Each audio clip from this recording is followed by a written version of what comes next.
वह 31 दिसंबर की ठंडी रात थी। पूरा शहर रंग बिरंगी रोशनी से जगमगा रहा था। हर कोई नए साल का स्वागत करने के लिए तैयार था। लेकिन इस चमक और शोरगुल से दूर शहर के किनारे एक पुराना और सुनसान हवेली था, जिसे लोग मिडनाइट मैनर के नाम से जानते थे। इस हवेली के बारे में तरह तरह की डरावनी कहानियां प्रचलित थीं। लोग कहते थे कि इस हवेली में जाने वाला कभी वापस नहीं लौटता।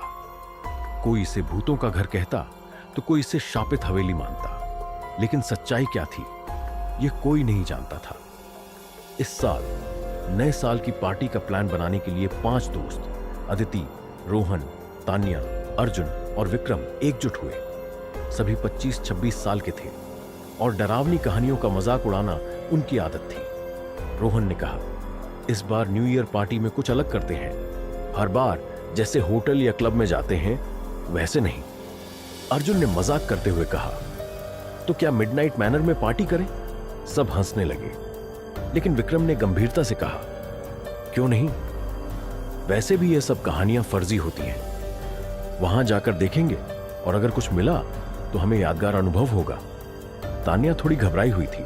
उसने कहा, मुझे नहीं लगता कि यह सही होगा। ये जगहें सच में खतरनाक हो सकती हैं। लेकिन बाकी सभी ने उसे मना लिया। आखिरकार वे सभी मिडनाइट मैनर में नए साल की रात बिताने का फैसला कर बैठे। 31 दिसंबर की रात, जब घड़ी में 11 बजे थे, वे सभी अपनी कार से मिडनाइट मैनर पहुंचे। हवेली काली छाया में छिपी हुई लग रही थी। जंग लगी गेट के पास पहुंचते ही ठंडी हवा का झोंका आया, जैसे हवेली ने उनका स्वागत किया हो। अंदर घुसते ही हवेली का सन्नाटा दिल दहला देने वाला था। फर्श पर धूल की मोटी परत जमी थी और दीवारों पर पुराने जाले लटक रहे थे। रोहन ने हंसते हुए कहा, देखो, कोई भूत हमें चाय पिलाने तो नहीं आया? अचानक हवेली के अंदर से धीमी धीमी गूंजती हुई आवाज सुनाई दी।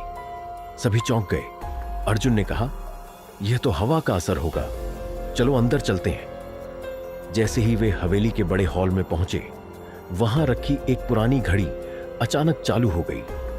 घड़ी में 11:55 बज रहे थे। तान्या ने डरते हुए कहा, यह घड़ी कैसे चली? यहां तो कोई बिजली भी नहीं है। घड़ी की हर टिक टिक उनके दिल की धड़कन को तेज कर रही थी। तभी हवेली के ऊपर बने बड़े झूमर से मोमबत्ती अपने आप जल उठी। अदिति ने कहा, यह मजाक बंद करो, कौन कर रहा है यह सब? लेकिन वहां कोई नहीं था। तभी उन्हें एक कोने में रखी एक पुरानी किताब मिली।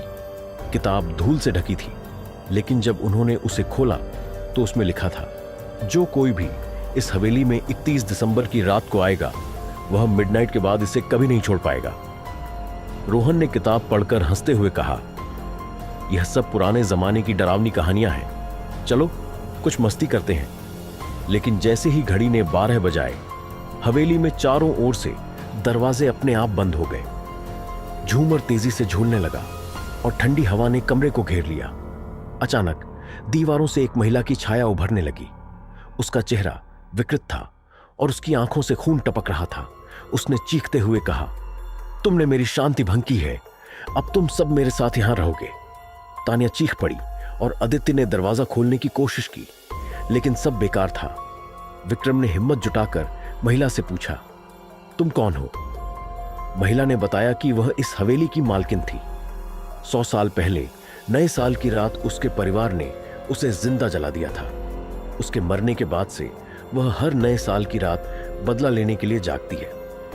दोस्तों ने भागने की बहुत कोशिश की, लेकिन जैसे ही वे दरवाजे के करीब पहुंचे, छाया ने उन्हें घेर लिया। हवेली में उनकी चीखें गूंज उठीं। अगले दिन जब पुलिस वहां पहुंची तो उन्हें हवेली में सिर्फ वह पुरानी किताब मिली। दोस्तों का कोई सुराग नहीं था। लोग कहते हैं कि आज भी उनकी चीखें हवेली के अंदर गूंजती हैं और हर नए साल की रात मिडनाइट मैनर अपनी अगली शिकार का इंतजार करता है। मिडनाइट मैनर में 5 दोस्तों की रहस्यमयी गुमशुदगी के बाद पूरे शहर में सनसनी फैल गई। लोग डर से कांप रहे थे और कोई भी उस हवेली के आसपास जाने की हिम्मत नहीं कर रहा था। लेकिन एक व्यक्ति था जिसने इस डर को चुनौती देने का फैसला किया। राघव, 28 वर्षीय एक पत्रकार, जो रहस्यमयी घटनाओं पर लेख लिखने के लिए जाना जाता था, इस केस को सुलझाने के लिए आगे आया। उसे विश्वास था कि इन कहानियों के पीछे कोई न कोई तर्कसंगत कारण होगा। 31 दिसंबर की सुबह राघव ने अपने ऑफिस में इस केस से संबंधित सभी दस्तावेज इकट्ठे किए। उसे पता चला कि मिडनाइट मैनर में पिछले 50 सालों में कई लोग गायब हो चुके हैं। हर घटना का दिन 31 दिसंबर था। उसने दोस्तों की गुमशुदगी के बारे में पुलिस से संपर्क किया, लेकिन उन्हें भी कोई सुराग नहीं मिला था। राघव ने फैसला किया कि वह इस बार खुद उस हवेली में जाकर सच्चाई का पता लगाएगा। रात 11 बजे राघव अपने कैमरे, टॉर्च और एक रिकॉर्डर के साथ मिडनाइट मैनर पहुंचा। हवेली वैसी ही थी, अंधेरे में डूबी हुई और डरावनी। जैसे ही उसने मुख्य गेट खोला, ठंडी हवा का तेज झोंका आया। उसे महसूस हुआ कि जैसे कोई उसे अंदर खींच रहा हो। हॉल में पहुंचते ही उसने देखा कि घड़ी फिर से 11:55 पर अटकी हुई थी। राघव ने रिकॉर्डर चालू किया और कहा, मैं मिडनाइट मैनर में हूं। यहां का माहौल वाकई डरावना है, लेकिन मैं इसे खाली अंधविश्वास साबित करके रहूंगा। जैसे ही राघव ने जांच शुरू की, उसे हॉल के एक कोने से धीमी धीमी फुसफुसाहट सुनाई दी। वह उस आवाज की ओर बढ़ा। दीवार पर छाया के आकार में कुछ लिखा था, तुम्हारा समय खत्म हो रहा है। राघव ने दीवार को ध्यान से देखा। अचानक दीवार से खून की बूंदें टपकने लगी। उसका दिल जोर से धड़कने लगा, लेकिन उसने खुद को शांत रखा और आगे बढ़ा। हवेली की पुरानी लकड़ी की सीढ़ियां टूटने के कगार पर थीं। राघव ऊपर जाने के लिए सीढ़ियां चढ़ने लगा। जैसे ही वह आधी सीढ़ियों तक पहुंचा, उसने देखा कि ऊपर एक काले साए जैसी आकृति खड़ी है। उसके हाथों में एक लालटेन थी और उसकी आंखें ज्वालामुखी की तरह चमक रही थीं। अचानक वह आकृति हवा में गायब हो गई। राघव ने टॉर्च चालू करके सीढ़ियों के ऊपर देखा, लेकिन वहां कुछ नहीं था। ऊपर के कमरे में उसे एक और किताब मिली। किताब में पुराने समय की एक तस्वीर थी। तस्वीर में वही महिला थी जिसने पहले दोस्तों को धमकाया था। तस्वीर के नीचे लिखा था, यह श्राप तब तक जारी रहेगा जब तक मिडनाइट की आखिरी घड़ी नहीं रुकेगी। राघव समझ गया कि यह श्राप उस घड़ी से जुड़ा हुआ है। उसने घड़ी को ढूंढने की योजना बनाई। जैसे ही वह घड़ी को खोजने निकला, हवेली के हॉल में अजीब सी आवाजें गूंजने लगीं। उसने देखा कि दोस्तों की आत्माएं हवा में लटक रही थीं। वे चीख चीख कर मदद मांग रही थीं। रोहन की आत्मा बोली, हमें बचा लो, वह हमें अंदर से जला रही है। राघव ने पूछा, कौन? ये सब किसने किया? लेकिन इससे पहले कि आत्माएं कुछ और कह पाती, काले साए ने उन्हें घेर लिया और वे गायब हो गई। घड़ी ने 12 बजाने में 10 मिनट बाकी थे। राघव ने तेजी से घड़ी की खोज शुरू की। उसे वह घड़ी हवेली के तहखाने में मिली, लेकिन जैसे ही उसने घड़ी को छूने की कोशिश की, उसके पीछे से काले साए ने उसे धक्का दे दिया। उसने देखा कि वही महिला वहां खड़ी थी। उसका चेहरा और भी विकृत हो चुका था। उसने कहा, तुमने यहां आने की हिम्मत कैसे की? राघव ने हिम्मत जुटाई और कहा, मैं इस श्राप को खत्म करने आया हूं। महिला ने क्रूर हंसी के साथ कहा, यह श्राप तब तक खत्म नहीं होगा जब तक मिडनाइट के बाद घड़ी नहीं रुकेगी। लेकिन अगर तुमने घड़ी को छूने की कोशिश की तो तुम्हारा अंजाम भी वही होगा जो बाकी लोगों का हुआ। राघव ने अपनी पूरी ताकत जुटाई और घड़ी को छू लिया, लेकिन जैसे ही उसने ऐसा किया, पूरा तहखाना जलने लगा। चारों ओर आग की लपटें फैल गईं और महिला की चीखें हवेली में गूंजने लगीं। राघव ने घड़ी के कांटों को 12:01 पर रोक दिया। घड़ी टूट गई और साथ ही हवेली की दीवारें गिरने लगीं। राघव किसी तरह बाहर भागने में सफल हुआ। उसने देखा कि हवेली अब खंडहर में बदल चुकी थी, लेकिन उसकी रिकॉर्डिंग में महिला की चीखें अभी भी सुनाई दे रही थीं। अगले दिन जब लोग उस जगह पहुंचे तो वहां केवल राख बची थी, लेकिन राघव की रिकॉर्डिंग ने साबित कर दिया कि मिडनाइट मैनर सच में श्रापित था। राघव ने इस घटना पर एक लेख लिखा, लेकिन उसे कभी पब्लिश नहीं कर सका, क्योंकि हर बार जब वह लेख पूरा करता तो उसके लैपटॉप की स्क्रीन पर वही शब्द लिखे मिलते, तुमने मेरी घड़ी रोकी, लेकिन मेरा श्राप अभी खत्म नहीं हुआ। राघव ने मिडनाइट मैनर को नष्ट कर दिया था, लेकिन श्राप अभी खत्म नहीं हुआ था। हर रात जब वह सोने की कोशिश करता तो अंधेरे में वही महिला की चीखें गूंजती। उसका लैपटॉप बार बार बंद हो जाता और स्क्रीन पर वही संदेश दिखाई देता, तुमने मेरी घड़ी रोकी लेकिन मेरा श्राप अब अनंत है। राघव को एहसास हुआ कि यह कहानी खत्म नहीं हुई है, उसे इस श्राप की जड़ तक पहुंचना होगा। 31 दिसंबर से ठीक एक दिन पहले राघव के दरवाजे पर दस्तक हुई। उसने दरवाजा खोला तो एक बुजुर्ग साधु खड़ा था। उसकी आंखें गहरी और चेहरा रहस्यमयी था।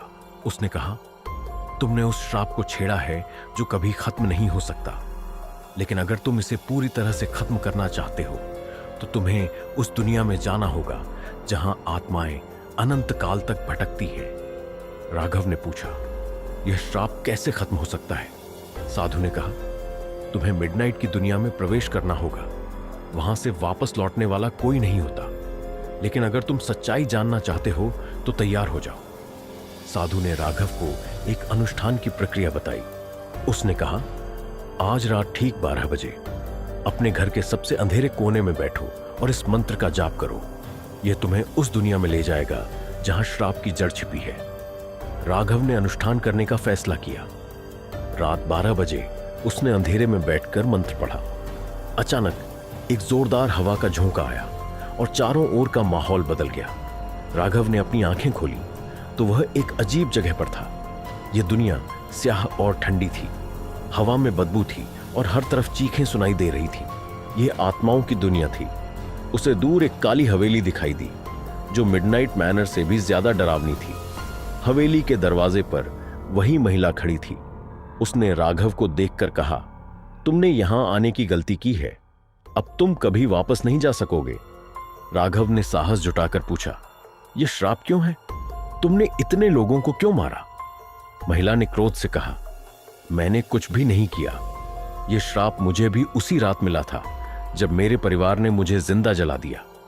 उन्होंने मेरे पास एक घड़ी छोड़ी थी जो हर मिडनाइट मुझे जीवित कर देती है, लेकिन मैं न इंसान रह पाती हूं न पूरी तरह से मर पाती हूं। मेरी आत्मा को शांति चाहिए, लेकिन यह घड़ी मेरी शांति छीन लेती है। राघव ने पूछा, तुम्हें शांति कैसे मिलेगी? महिला ने कहा, इस घड़ी को पूरी तरह से नष्ट करना होगा, लेकिन यह इतना आसान नहीं है। यह घड़ी मिडनाइट के अनंत काल से जुड़ी है। इसे तोड़ने वाला खुद उसी समय के जाल में फंस जाएगा। राघव ने दृढ़ निश्चय किया कि वह इस घड़ी को नष्ट करेगा, चाहे कुछ भी हो। घड़ी एक गहरे कुएं के भीतर छिपी हुई थी जिसे आत्माओं की रक्षा मिलती थी। राघव कुएं तक पहुंचा और देखा कि आत्माएं उसके चारों ओर मंडरा रही थीं। जैसे ही उसने घड़ी को छूने की कोशिश की, आत्माओं ने उस पर हमला करना शुरू कर दिया। वह दर्द से चिल्ला उठा, लेकिन उसने हार नहीं मानी। उसने घड़ी को उठाया और उसे एक पत्थर पर फोड़ दिया। जैसे ही घड़ी टूटी, पूरी दुनिया थम गई। आत्माओं की चीखें शांत हो गईं। महिला ने कहा, तुमने मुझे शांति दी, अब मैं हमेशा के लिए मुक्त हूं, लेकिन तुम्हें मेरी जगह लेनी होगी। महिला गायब हो गई, लेकिन राघव खुद को आत्माओं की दुनिया में फंसा हुआ पाया। वह कभी लौट नहीं सका। राघव की कहानी किसी को नहीं पता चली, लेकिन आज भी हर 31 दिसंबर की रात कुछ लोग दावा करते हैं कि उन्होंने आत्माओं के बीच राघव की चीखें सुनी हैं। श्राप खत्म हुआ, लेकिन अनंत काल के लिए एक नया रक्षक बन गया।